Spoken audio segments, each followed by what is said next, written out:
आज प्रधानमंत्री नरेंद्र मोदी ने बिहार के नालंदा जिले में नालंदा यूनिवर्सिटी न्यू कैंपस का उद्घाटन किया। सदियों बाद नालंदा विश्वविद्यालय को नई पहचान मिली। लेकिन क्या आप उस नालंदा यूनिवर्सिटी को जानते हैं जिसके टक्कर की कोई दूसरी यूनिवर्सिटी आज तक दुनिया में न हो सके, जो इतनी अतुल्य थे कि दुस्साहसियों ने उसे मिटाने की तीन तीन कोशिशें कर डाली। दुनिया की सबसे पुरानी university Nalanda university Oxford university की स्थापना से भी 500 साल पहले जिसका अस्तित्व था, दुनिया जिसे ज्ञान का द्वितीय केंद्र मानते थे, 90 लाख से ज्यादा पुस्तकों का घर, नालंदा विश्वविद्यालय का इतिहास 7 शताब्दियों से भी लंबा रहा। आज वही नालंदा रियूस या नालंदा का खंडहर के नाम से मशहूर है। उस अभूतपूर्व विश्वविद्यालय को खंडहर में तब्दील करने वाला था बख्तियार खिलजी। आज वो जगह यूनेस्को की वर्ल्ड हेरिटेज साइट के रूप में संरक्षित है।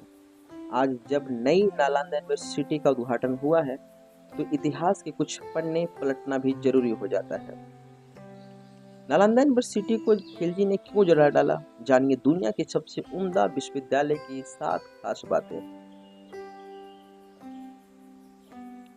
दुनिया की पहली रेसिडेंशियल यूनिवर्सिटी 427 ईस्वी में स्थापित नालंदा यूनिवर्सिटी को दुनिया का पहला आवासीय विश्वविद्यालय माना जाता है। यह प्राचीन समय का एक प्रतिष्ठित संस्था था जहां पूर्वी और मध्य एशिया के 10,000 से ज्यादा छात्र शिक्षा ग्रहण करने आते थे। दलाई लामा ने जिसका लोहा माना वो है नालंदा यूनिवर्सिटी। पूरे एशिया से लोग यहाँ चिकित्सा, तर्कशास्त्र, गणित और सबसे महत्वपूर्ण बौद्ध सिद्धांतों का अध्ययन करने आते थे। यह शिक्षा उन्हें उस समय के सबसे सम्मानित विद्वानों द्वारा दी जाती थी। दलाई लामा ने एक बार कहा था, हमें जो भी बौद्ध ज्ञान प्राप्त हुआ है उसका स्रोत नालंदा ही। खुद आर्यभट्ट थे जिसके लीडर वो है नालंदा विश्वविद्यालय। ऐसा माना जाता है कि 6ठी शताब्दी में भारतीय गणित के जनक यानी फादर ऑफ इंडियन मैथमेटिक्स कहे जाने वाले आर्यभट्ट ने इस विद्यालय का नेतृत्व किया था। विश्वविद्यालय नियमित रूप से अपने सर्वश्रेष्ठ विद्वानों और प्रोफेसरों को चीन, कोरिया, जापान, इंडोनेशिया और श्रीलंका जैसे देशों में बौद्ध शिक्षाओं और दर्शन के प्रचार के लिए भेजता था। दुनिया का सबसे समृद्ध भंडार नालंदा यूनिवर्सिटी। नालंदा पुस्तकालय में 90 लाख से ज्यादा हस्तलिखित ताड़पत्र पांडुलिपियां थी। ये बौद्ध ज्ञान का दुनिया का सबसे समृद्ध भंडार था। यह परिसर इतना विशाल था कि हमलावरों द्वारा लगाई गई आग 3 महीने तक जलती रही। खुदाई में मिला 23 हेक्टेयर में फैला हुआ हिस्सा जो आज मौजूद है, उसे यूनिवर्सिटी के वास्तविक कैंपस का बस एक छोटा सा हिस्सा माना जाता है, जिसे मिटाने की 3 कोशिशें हुई। स्कॉलर बताते हैं कि जिस हमले में नालंदा यूनिवर्सिटी तबाह हुई, वे इस विश्वविद्यालय पर पहला हमला नहीं था।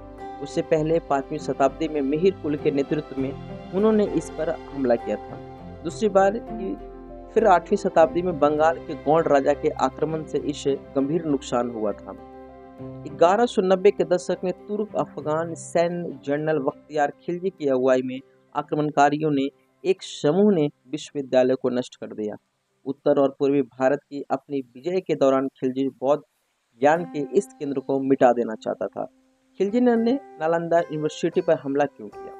उस घटना को 8 शताब्दियों से ज्यादा समय बीत चुका है। कुछ स्कॉलर इस व्यापक मान्यता का खंडन करते हैं कि नालंदा को इसलिए नष्ट किया गया है क्योंकि खिलजी और उसके सैनिकों को लगता था कि इसकी शिक्षाएं इस्लाम से प्रतिस्पर्धा करती है।